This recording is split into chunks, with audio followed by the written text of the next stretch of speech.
Hello সবাইকে, good morning. আমি তোমাদের বলেছিলাম যে আমাদের বাড়ির যে চড়ক পুজো হয় সেটা তোমাদের সাথে শেয়ার করব। তো আমি নতুন জামা কাপড় পরে চলে এসেছি মন্দিরে। প্রচণ্ড জোরে ঢাক বাজছে, কিছু শোনা যাচ্ছে না, তো একেবারে ওখানে গিয়ে কথা বলছি।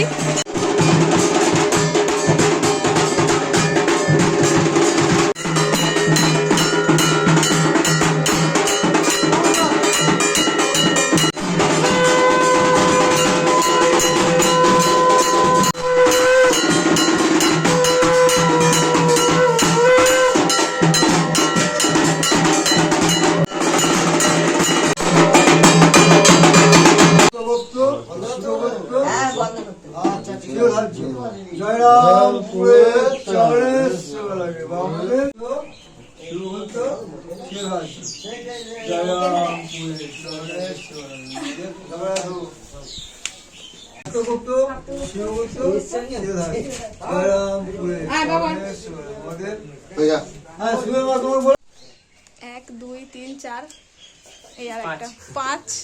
এখন আপাতত পাঁচটা, এখন অনেক আছে। সবাই মিলে বেরিয়ে পড়েছি পুজো দিতে। গাড়ি করা হয়েছে, মানে অনেকজন হয়ে গেছে এবারে, সেজন্য একটা ছোট হাতি ভাড়া করা হয়েছে। এই যে আমরা সবাই মিলে পুজো দিতে যাচ্ছি।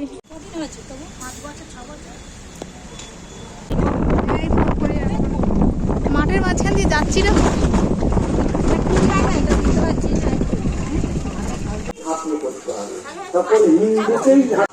আমরা মহাদেবের দুয়ারে চলে এসেছি, বাবার দুয়ারে পৌঁছে গিয়েছি। তো একেবারে পুজো টুজো দিয়ে নিয়ে তারপরে আবার এখান থেকে জয়রামপুরে যাব।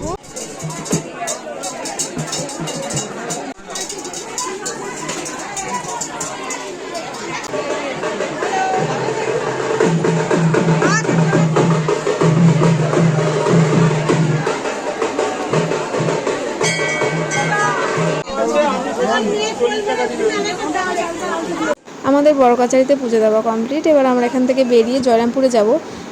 কেন জানি না, আমার না খালি মহাদেব দেখলেই জড়িয়ে ধরতে ইচ্ছা করে, তাই মহাদেবের মন্দিরটাকে জড়িয়ে ধরে একটু আশীর্বাদ নিয়ে এখান থেকে এবার যাব জয়রামপুরে। কাদের কাদের এরকমটা হয় আমাকে জানিও। বড় কাছারিতে পুজো দিয়ে চলে এসেছিলাম জয়রামপুরে। সবাই মিলে হাঁটতে হাঁটতে আবারও আরেকটা বাবার দুয়ারে পৌঁছে গেলাম। যাওয়ার পথে কিন্তু একটা সুন্দর শ্রী জগন্নাথ দেবের মন্দির পড়ে, সেটাই তোমাদের সাথে শেয়ার করলাম। তার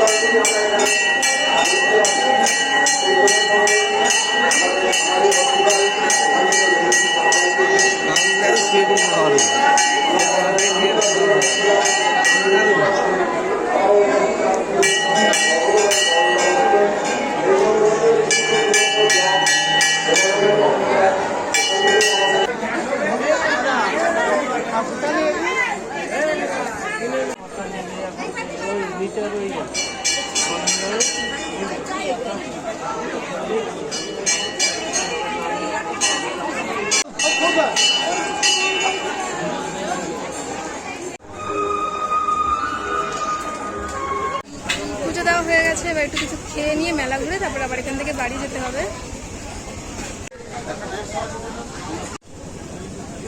পুজোর খিদে পেয়েছে বল?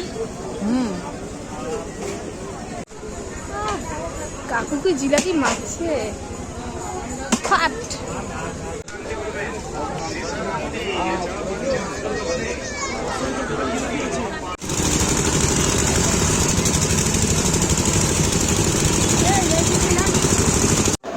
এই মন্দির প্রাঙ্গণে একটি বড় বিশাল মেলা বসে, যেখানে এই যে কাঠের সরঞ্জামগুলো পাওয়া যায়। আর কোনো মেলাতে আমি তো সেরকম দেখি না, ওই জন্য এখানে একটু মেলা ঘুরে এইসব জিনিসপত্র যদি বাড়ির কারোর লাগে কিনে আমরা বাড়ি ফিরবো। এই হচ্ছে আমাদের ফুল গ্যাং। এবার আমাদের সব কাজ কমপ্লিট, বাড়ি গিয়ে তারপর দেখা হচ্ছে। বাড়ি ফিরে ফ্রেশ হয়ে বাবার নামে হবিষ শিখে আজকের ব্লগটা এখানেই কমপ্লিট করছি। আমাদের চড়ক পূজার পুরো ব্লগ দেখতে গেলে চ্যানেলটা সাবস্ক্রাইব করে আমাদের সঙ্গে থেকো। এটা পার্ট 1, এখনও আরও 2টো ভিডিও আসবে, তো তার জন্য ওয়েট করতে থাকো। Tata, by.